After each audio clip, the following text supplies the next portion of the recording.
When you think of YouTube in 2012, who do you think of? Annoying Orange? PewDiePie? Smosh? What about YouTube in 2016? iDubbbz, Leafy, PewDiePie, RiceGum? And what about right now? Dream, Tommy Innit, and PewDiePie? You probably have caught on already to what I was doing. As the top dogs change, PewDiePie has always found himself among them, even after countless controversies at that. There always seems to be a mini curse against the biggest YouTubers on the platform, and as they all rise to the top, they seem to vanish just as fast. But PewDiePie has managed to change his content patterns multiple times to fill his varying passions in content creation, but still has managed to stay on top for 10 years and is the only real YouTuber to ever actually hit 100 million subscribers. Normally I love to talk about games on this channel and explain certain rises and falls, but instead, today let's talk about one of the most well-known gamers of all time and try to explain how in the world he stayed relevant. Well, before we try to explain everything, let's go into a brief history of PewDiePie's whole entire existence. To keep the story more condensed, we're going to start with the creation of his main channel on April 29th, 2010. PewDiePie's first video was, of course, a Minecraft video called Minecraft Multiplayer Fun. A video you could even say was so iconic to PewDiePie's viewers that it's even listed as a movie on Google. And hey, 93% of people liked it. This video is exactly what you would expect from a first video from anyone. The video is just simply unedited footage of a zombie who found itself stuck inside of a minecart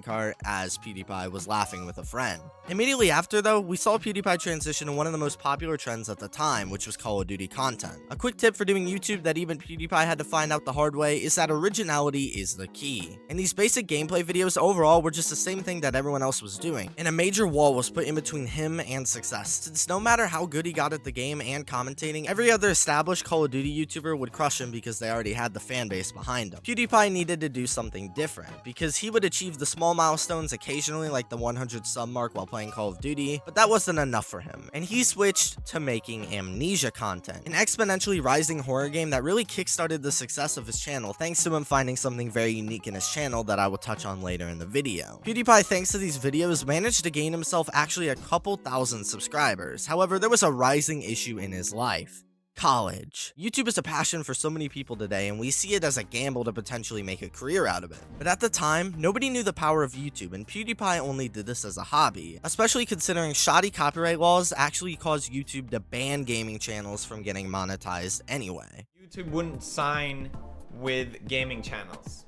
You could not monetize your videos if you were a gaming channel back in the day. PewDiePie eventually decided to release a video called Taking a Break, where he talks about wanting to focus on college more and would be coming back after a little bit of time to himself. But deep in his heart, this was actually supposed to be his final goodbye to YouTube forever. Well, until not even a month, when he began to upload again due to him having so much fun with it. PewDiePie built a very strong fan base and rose to one of the biggest channels ever, as he uploaded tons of Amnesia videos, and in just 2 years, he eventually struck 1 million subscribers. After this milestone is when we really begin to see the genius development strategies from PewDiePie to stay relevant, as there were slight shifts in his content leading up to the milestone and especially after. We saw him take up a non-horror game series known as Happy Wheels, where instead of finding his humor from reactions to horror, he would use his long-built commentary skills that weren't working with Call of Duty on a larger audience that would give him more of a chance. And along with this, PewDiePie of course stayed in his original niche as well, still playing Amnesia commonly, but also mixing of course Happy Wheels and other horror games onto his channel. We saw some horror games like the Slender Game, Paranormal, Silent Hill, and of course some non-horror game series like Ghost Simulator. Now I could talk for hours about PewDiePie's personal life and the tons of games he played, but let's fast forward to his next major shift in content. We began to see PewDiePie do the occasional non-gaming videos, for example photoshopping YouTubers and Q&As. And by the release of his YouTube Red series Scare PewDiePie, these commentary style videos became gradually more common, and gaming videos, especially horror ones, began to almost completely vanish. But the weird thing about this is the content 100% changed, but he kept growing, and the views just kept getting better. And even up to this day, he still does commentary videos, going through his Reddit, reacting to tons of different videos, and even going back to his original roots every once in a while and hopping on Minecraft along with some other popular games. So now that we took a minute to go over the history, here's the question. How in the world did PewDiePie actually manage to stay relevant? Because he completely switched content genres, and along with that, he was doing gaming videos for years, something most people found very minimal long-term success with. Well, obviously, as we just mentioned, PewDiePie changed his content quite a bit throughout the 10 years of his YouTube career, but we're gonna split it up into two main switches. The first being from traditional Call of Duty gaming videos to horror games, and his change from gaming to complete commentary, and analyze how he was able to reinvent his content while still maintaining relevancy, unlike pretty much any of the other top dogs on the platform. So first, let's discuss the switch into the horror genre. This is going to be a whole lot easier to analyze than the second point, simply because there's a pretty easy answer to why this worked out for PewDiePie, and he has spoke on it publicly quite often. First, his reason for the shift was just to be different. Nowadays, you can hop onto YouTube, type horror game, and get tons of results, but it wasn't always like that, and the horror genre was not very popular, if not non-existent. But PewDiePie actually saw the potential in it none of us saw at the time, because he started making absolutely hilarious content in that field, which basically had no competition. Back when he did Call of Duty videos, PewDiePie would apparently express how confused he would get when he saw massive channels doing videos he thought he did way better. Watching all these bigger YouTubers doing the same Call of Duty videos, and I'm like,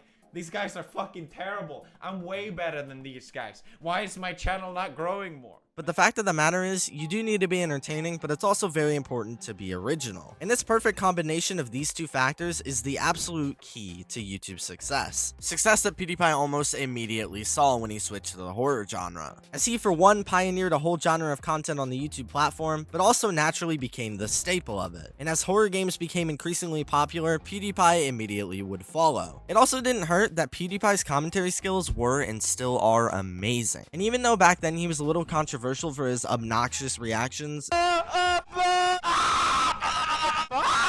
9 years later, I still find myself going in to watch him play these scary games every once in a while, because those obnoxious reactions are what you could say made his brand, and everybody tuned in to not only laugh at his reactions, but experience the horror as well. Which could also play into why PewDiePie's unique route was so successful. I think everybody knows or should know that the key to YouTube is being unique, but PewDiePie's unique twist not only blew him up, but had him rise all the way to the top by far, and I think that's due to the fact that not only did he pioneer a soon-to-be popular genre, but the fact that the horror genre gives such a relatable and connecting reaction from you to the actual player. What do you want from your mice?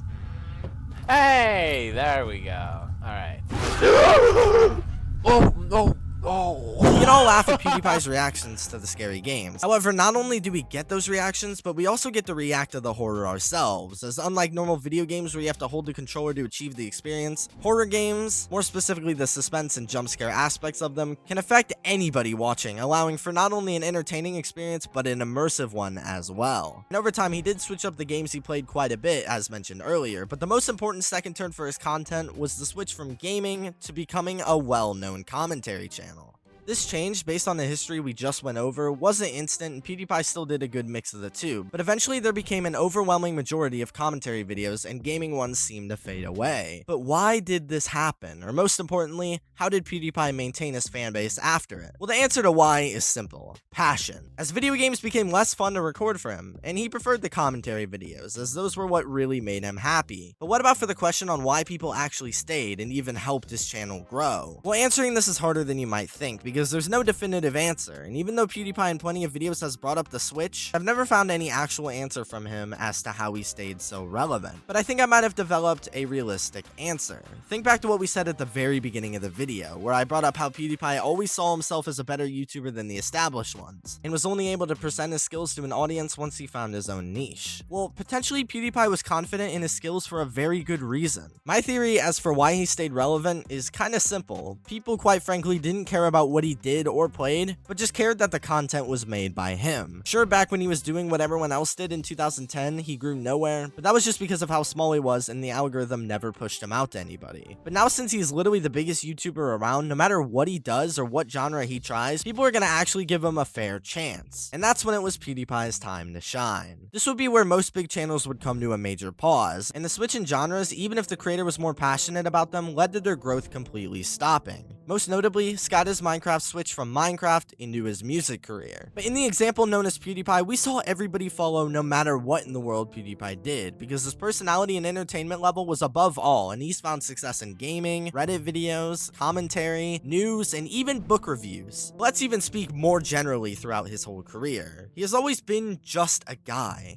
We have seen the biggest channels like Fred and Smosh decide to sell their channel to a company, going from creators to full-on brands, and it really ruined the connection from the viewers to the content creators. YouTube has risen to the top thanks to how personal it is, because at the end of the day, the YouTubers you were watching are just regular people like you and me at a desk just having fun. And as these channels rise to the top, the idea of becoming more of a brand to raise organization and speed of content always sounds nice on paper, but ends up killing that main factor of personal connection that makes YouTube different than TV. But comparative to PewDiePie, literally the biggest YouTuber of all time, never once has he even experimented with becoming a brand. It's always just been him at a desk, making content for you guys to watch. This personal connection not only makes it seem like he was just a regular everyday person, but it makes him super relatable. No matter whether he's playing games or reacting to videos, you can connect with all the experiences in a way you can never see from like Gordon Ramsay or Kim Kardashian. PewDiePie doesn't tend to wear all that expensive of clothes, nor does he have a crazy $100,000 setup, and to be honest, even though he's one of the highest paid YouTubers ever, if he were to change any of those things, I feel like it would negatively affect his channel and take away that just an everyday guy aspect away. An issue we saw specifically with Smosh, when it went from just 2 guys in this house to a full group of people in professionally built sets. But let me know what you guys think. How has PewDiePie stayed relevant, especially through certain controversies? Like and subscribe, and peace out.